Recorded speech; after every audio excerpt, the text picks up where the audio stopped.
So the second one was I had a fun experience. I was starring in a show, Cabaret. I was the MC in Cabaret at the Showboat Dinner Theater in Los Angeles. And the second time they'd asked me back. And I'm backstage, and I had a couple brilliant singers. And I'm like, hey, like I always do, can you give me a tip? And they said, and they're doing everything to make them on. And one of them called back, tell him to flatten out his tongue. She's like, yeah, you need to flatten out your tongue. I'm like, these two people said this thing to me. I'm the star of the flippin' show, right? And they said they had advice for me. And that was where I learned this one. There is another area of resonance, and this one is done with mirror work. So what I'm going to do, look at what happened. I'm going to flatten my tongue out. If you can see, it's like, I'm exaggerating. Did it go down? Uh-huh. Now you feel it here. It disappears right there, as opposed to singing like that. Huh? I'm flattening my tongue. Now, a lot of people pull their tongue back, so this is something you do in front of a mirror. Put your tongue against the back of your bottom teeth. It's called mirror work. Back of your bottom teeth, and then flatten it out while your tongue is against the tip of your tongue is against the back of your bottom teeth. And you can unhinge your jaw. Have anybody ever watched Patti LuPone sing? The most fabulous unhinged jaw. Jennifer Hudson had it too, just incredible. The one who did Original Dreamgirls, saw her live on stage. Anyway, so what I'm going to do is I'm going to unhinge my jaw, flatten my tongue, and I'm going to allow the sound to bounce around in my jaw resonance chamber. And listen to the difference, okay? I'll point downward.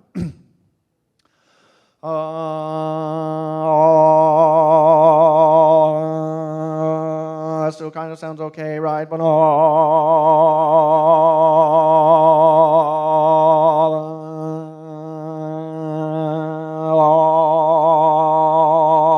that's not even with nasal. Now watch. Okay. me. Okay, here we go. So flat tone. I'll lift my, when this is up, I've popped up my soft palate, and I've gained a nasal resonance. When this is down, I've flattened out my tongue. Now, you don't always do this when you're singing. What I'm doing is creating a palette for you, right? You may want to sound a little bit like this. You may want to be a little on your nose. You may want to be big. You may want to be smaller. I'm giving you a palette of places-to-place resonance. That's why I can imitate singers so well. Because I can, yeah, oh, palette. I'm giving you a palette. Oh, my God, that's right. Thank you.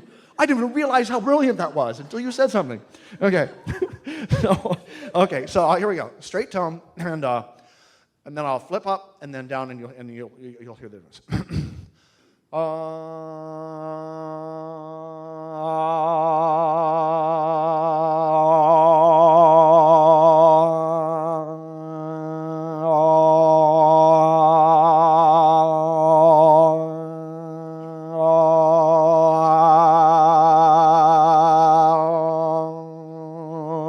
But even when I'm not doing resonance, it still kind of sounds okay, but it's still missing something.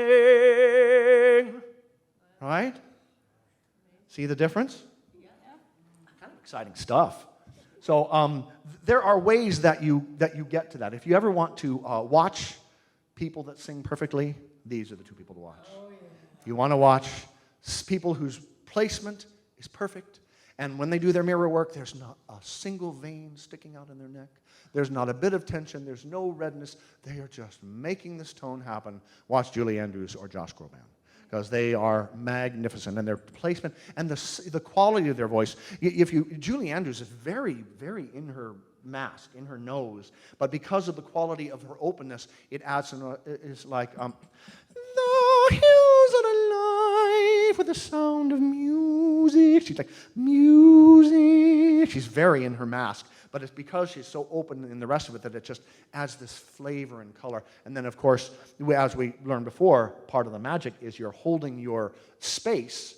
You know, your skull is wrapped in leather, basically. So you're holding your space. It's like a balancing act of getting yourself into a position with your muscles relaxed and your space open. This is only going to last about an hour, so hang with me. Okay? That's you. Okay. Here's the funnest part of this entire talk and the most important thing that I will tell you, okay? I want each and every one of you to say your first and last names out loud and listen to yourself. Say it. Kevin Benedict. Okay? Now take your hands and put them right here and say it again. Isn't that astounding? Try that a couple times. Really get to know what a difference it is when you're blocking your ears from hearing it, right? Isn't that something?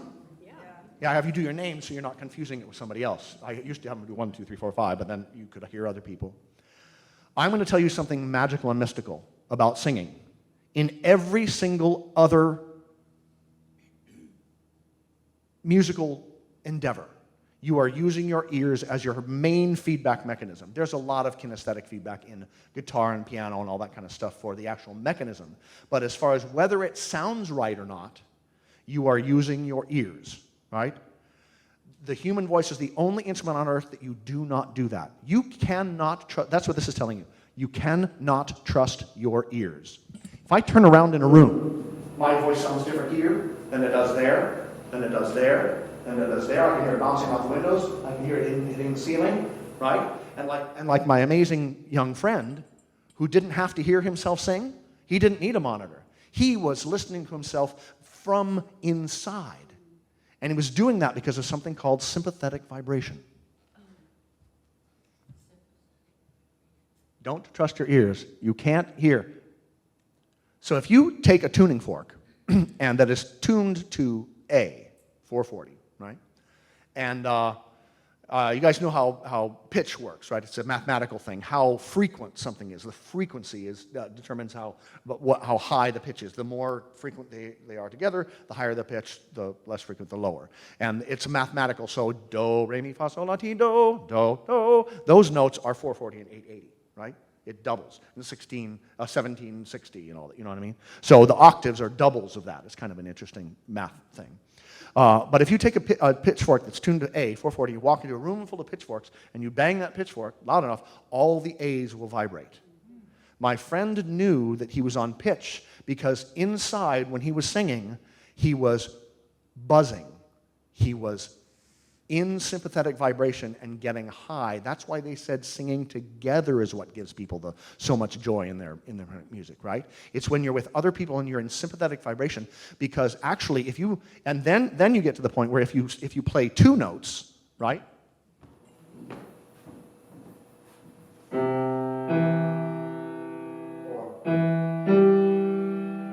Now if you listen very carefully, you want to be able to heard. You listen to these two harmonic notes. This is a first and I'll do a first and a third, right?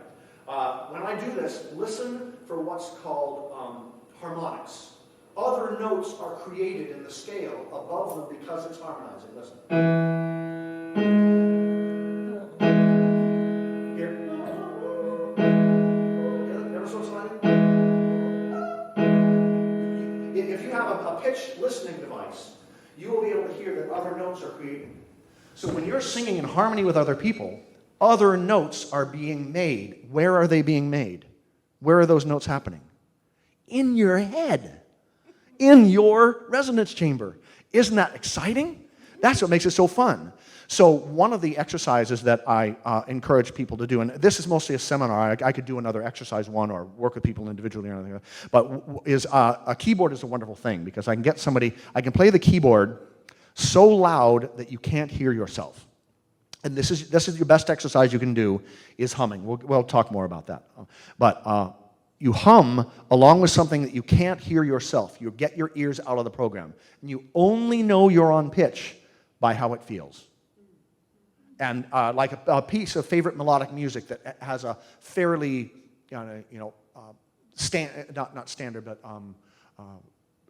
simple melodic frame that doesn't move on to the other, or a keyboard on one note, and then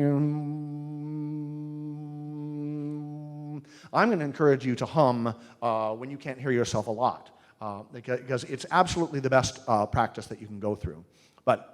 So now you understand why you use your interior memory, and also, because you can't trust your ears, if you're using them as your feedback mechanism, then you'll adjust based on the room. You'll be changing how your facial structure, how your science is, based on what your ears are doing, and you can't trust them. You've got to do it by how it feels. You will know that you're doing it right by how it feels. Now, I had to retrain myself to sing more correctly. I still don't speak correctly. I catch myself, I wish that I were or more commonly speaking correctly. I still have like a little kid enthusiasm thing, right? That I do. I recognize this in my voice, and it will tire my voice out talking. It took me years to realize in between shows, the shows weren't tiring out my voice. It was talking to the people afterward that was doing it, because I haven't yet retrained myself to speak correctly as I do when I sing.